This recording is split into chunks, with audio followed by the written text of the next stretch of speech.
Assalamualaikum warahmatullahi wabarakatuh. Apa kabar sobat-sobat semuanya? Oke, kita lanjutkan saja ceritanya. Min sudah lama nggak petik buah manggis. Nggak petik buah manggis dahulu. Bab 141-142. Ye Guan berkata dengan suara yang dalam, "Tuan Fu, maafkan saya." Manajer Fu tersenyum pahit. Saya tidak menyangka pavilion Xiambao kita telah sepenuhnya menjadi orang yang ditakdirkan. Dia tidak menyangka bahwa pavilion harta karun abadi juga akan memiliki orang yang ditakdirkan berdiri di sana. Manajer Fu berkata dengan suara yang dalam, "Saya telah menghubungi Akademi Seni sebelumnya, tetapi Akademi belum memberi saya informasi apapun sejauh ini. Jadi Tuan Ye, jangan terlalu berharap banyak pada Akademi Seni. Mereka saat ini situasi, saya khawatir ini tidak jauh lebih baik. Terutama setelah Ketua Ye, pemimpin generasi muda, di penjara. Ye Guandao, Futua, aku akan membawamu pergi." Orang tua itu tiba-tiba menjadi marah dan bergegas ke depan. Dia meninju Ye Guan, dan guntur dan kilat yang tak terhitung jumlahnya melintas di atas tinjunya. Seorang pria kuat di alam kesengsaraan ilahi, pukulan ini langsung mengenai kepala Ye Guan. Ye Guan tiba-tiba menoleh dan menatap lelaki tua itu. Tertawa, sebuah pedang terbang langsung menembus alis lelaki tua itu.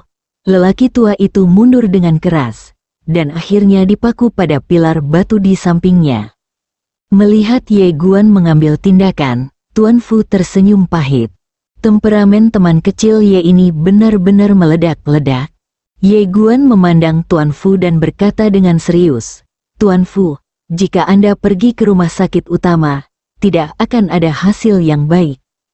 Tuan Fu menggelengkan kepalanya dan menghela nafas. "Tapi kemana saya bisa pergi?" Guan terdiam. "Ye Guan, pada saat ini, lelaki tua yang dipaku di pilar batu oleh Ye Guan tiba-tiba berkata dengan galak, "Beraninya kamu menyerang pavilion Xiambaoku. Biar ku beritahu, bahkan jika ada 100 kaisar pedang agung di belakang kamu, aku tidak bisa melindungimu. Kamu sudah mati, aku, pavilion Xiambao, akan menghancurkan semua klanmu." Ye Guan menatap lelaki tua itu tanpa berkata apa-apa. Mata lelaki tua itu sedikit menyipit. "Apa, kamu ingin membunuhku? Ayo, coba bunuh aku. Aku adalah pengurus tas emas pavilion Xiambao. Jika kamu membunuhku, itu sama dengan menyatakan perang terhadap pavilion Xiambao. Cobalah membunuhku." Ye Guan menatap lelaki tua itu. "Kamu sengaja memprovokasiku untuk melakukan sesuatu." Mendengar ini, mata lelaki tua itu tiba-tiba menyusut, dan dia terkejut. Pemuda ini benar-benar menyadari rencananya. Ye Guan menatap lelaki tua itu. "Aku tidak punya permusuhan denganmu. Kamu tidak perlu mengincarku seperti ini.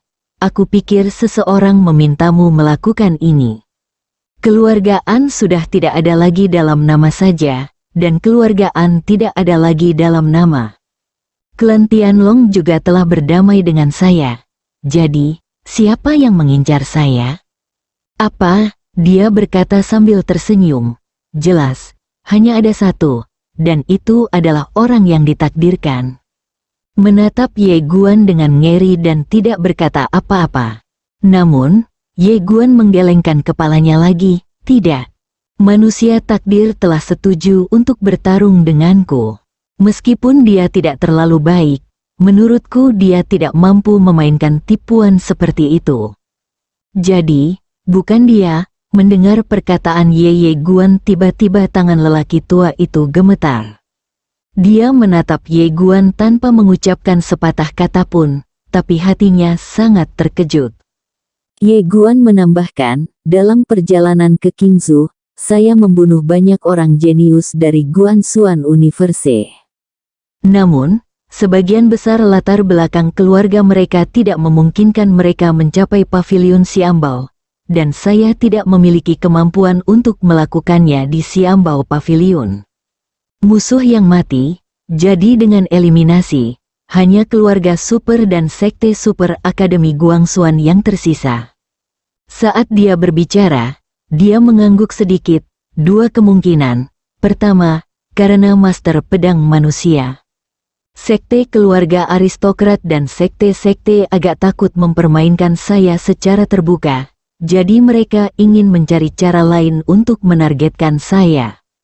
Misalnya, Pavilion Xiambao adalah yang paling cocok.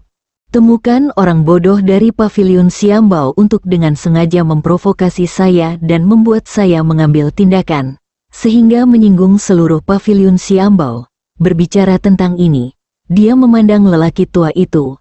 Kemungkinan kedua adalah mereka ingin membuat perpecahan antara saya dan orang-orang takdir, konflik antara saya dan orang-orang takdir. Saya pikir orang-orang takdir sengaja mengincar saya, agar saya dan orang-orang takdir saling membunuh. Orang tua itu menatap Ye Guan dan tidak berkata apa-apa. Ye Guan tersenyum dan berkata, sebenarnya, itu bukan dua kemungkinan, itu membunuh dua burung dengan satu batu. Tidak peduli itu sekte atau sekte aristokrat, tidak mungkin bagi mereka untuk mengembangkan Master Pedang Manusia yang baru. Tanpa Master Pedang Manusia yang baru, itu sejalan dengan cita-cita mereka. Lagi pula, mereka sudah terbiasa menjadi bos, lalu bagaimana mereka bisa membina bos baru? Oleh karena itu, di mata mereka, orang yang ditakdirkan adalah bidak catur, dan saya juga bidak catur. Orang tua itu terdiam. Ye Guan berkata dengan suara yang dalam, yang mulia, saya tahu mereka pasti memberi Anda persyaratan yang sangat menarik. Tetapi pernahkah Anda berpikir bahwa pejabat senior di Pavilion Xiambao bukanlah orang yang tidak punya otak? Anda sangat bersedia menjadi penonton. Jika Akademi Xuan memanfaatkannya, apakah mereka akan membiarkanmu pergi? Orang tua itu menatap Ye Guan. Setelah beberapa saat, dia mengacungkan jempol. Tuan Ye, saya harus mengatakan bahwa saya sangat mengagumi Anda. Tapi ada satu hal. Tidak. Ye Guan menyipitkan matanya. Ada apa? Orang tua itu terkekeh. Aku tidak punya pilihan. Saat dia mengatakan ini, kilatan kemarahan muncul di matanya, dan nafas yang mengerikan tiba-tiba keluar dari perutnya. Untuk menghancurkan diri sendiri, melihat adegan ini, ekspresi Ye Guan berubah drastis, dan dia dengan cepat berkata, tunggu, aku punya cara.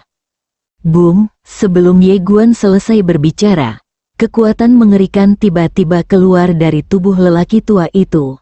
Dalam sekejap, ruang di sekitarnya langsung terbelah.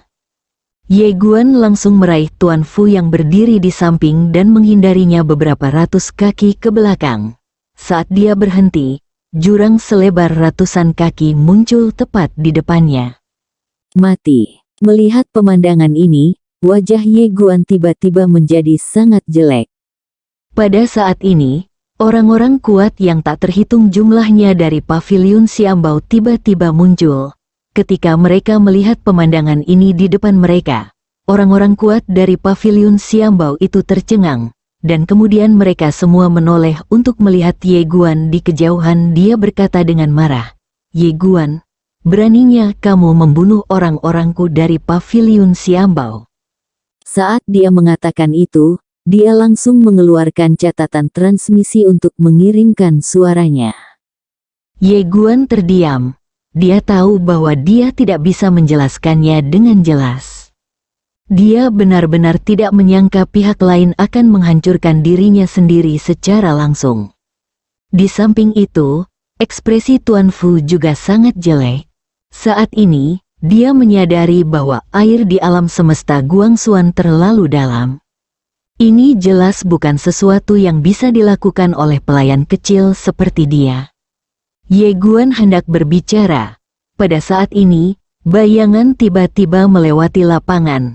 Dalam sekejap, kepala lusinan orang kuat dari Pavilion Xiambao di lapangan terbang keluar, dan darah berceceran.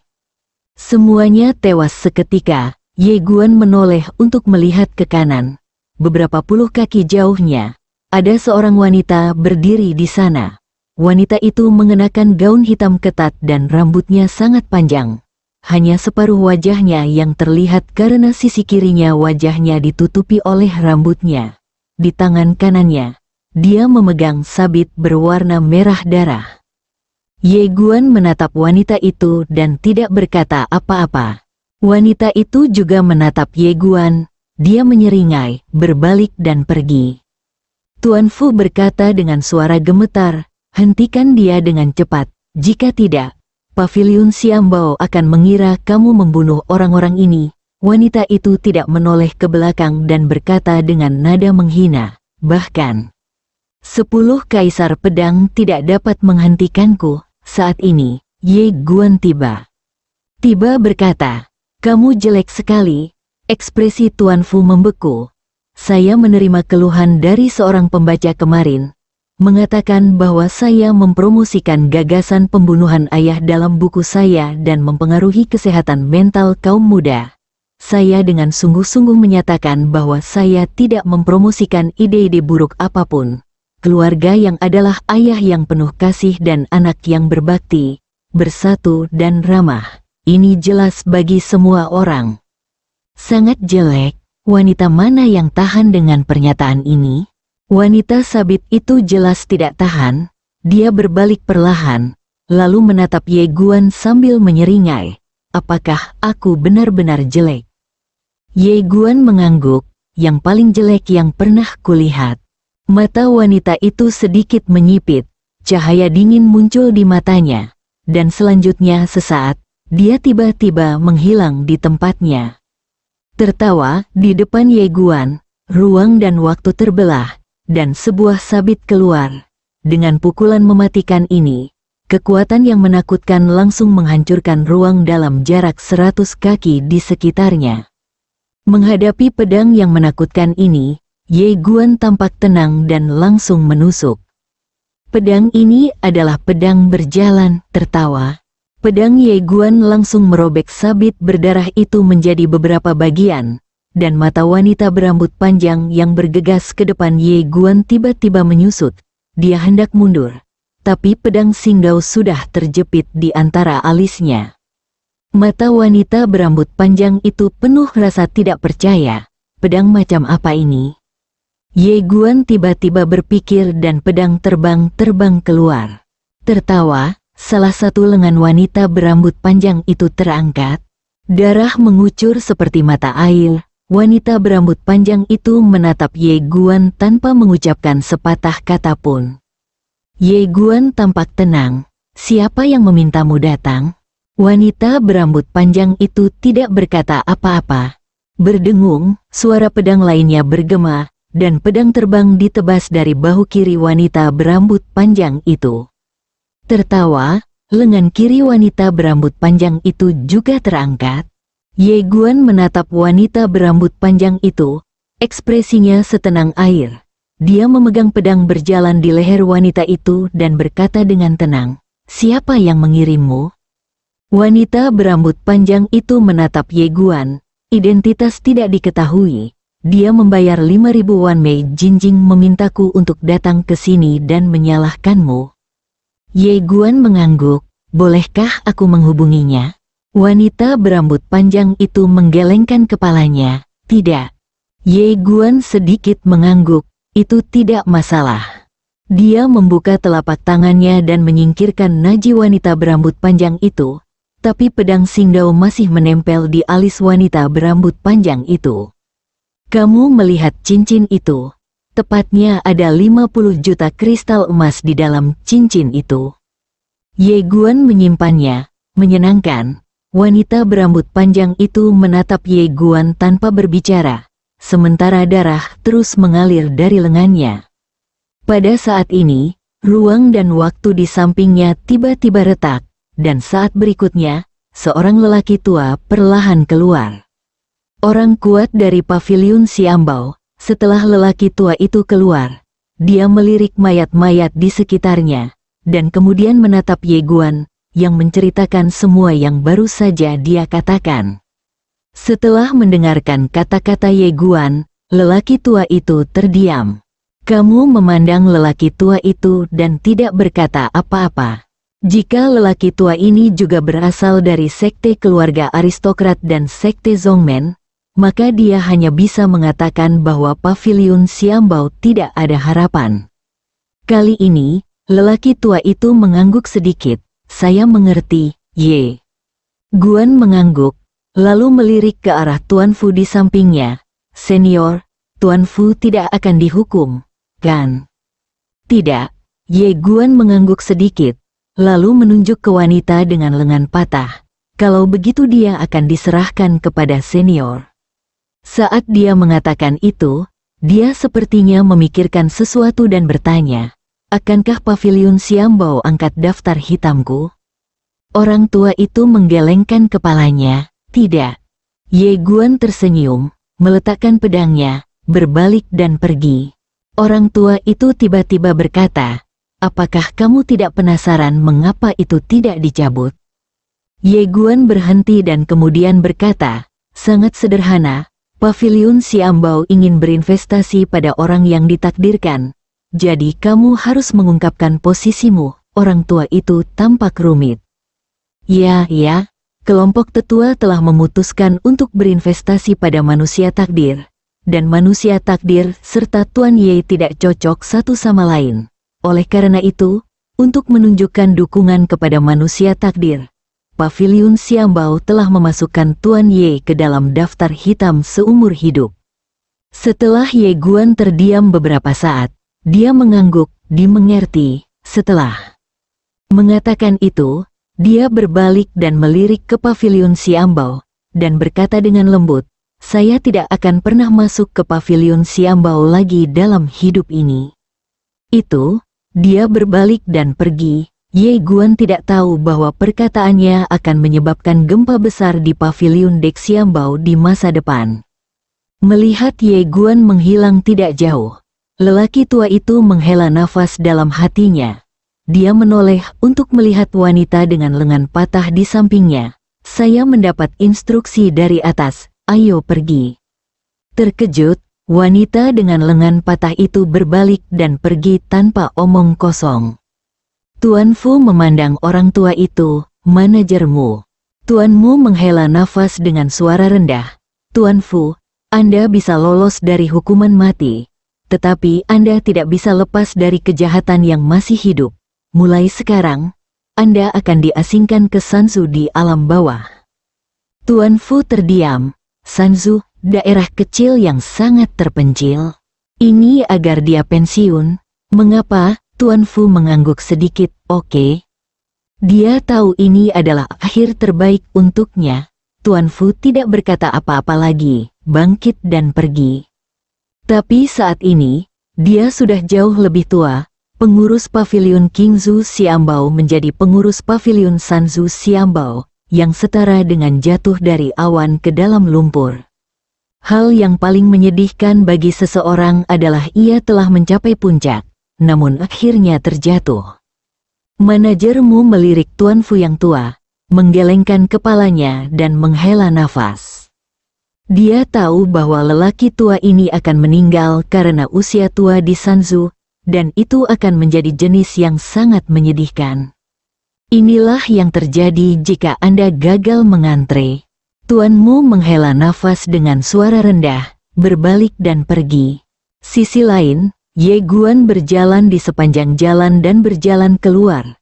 Saat ini, hujan mulai turun.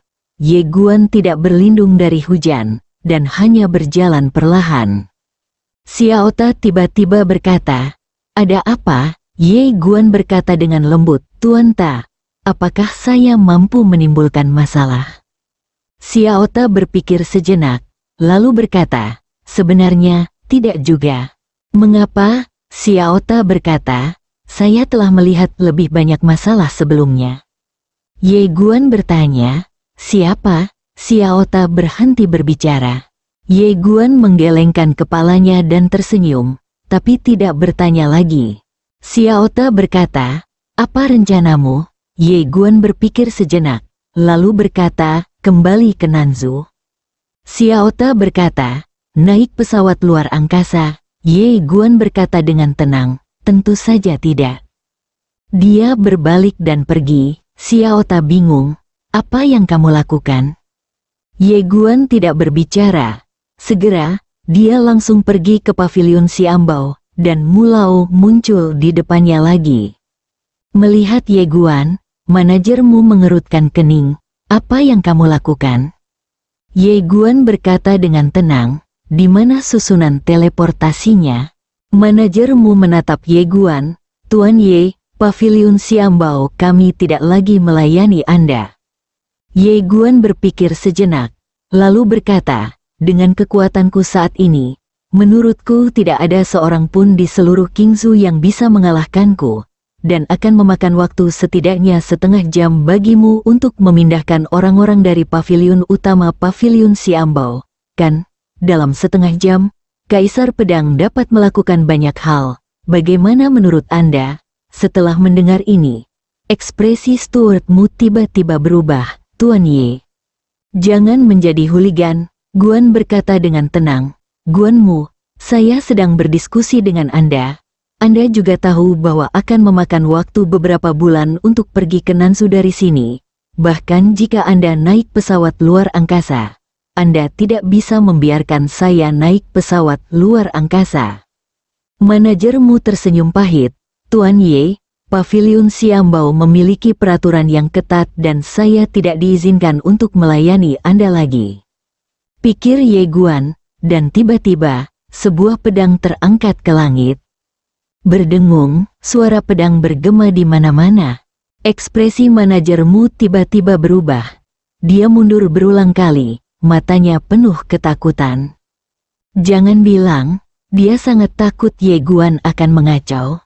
Astaga, ini adalah Kaisar Pedang, dan kekuatannya agak tidak normal.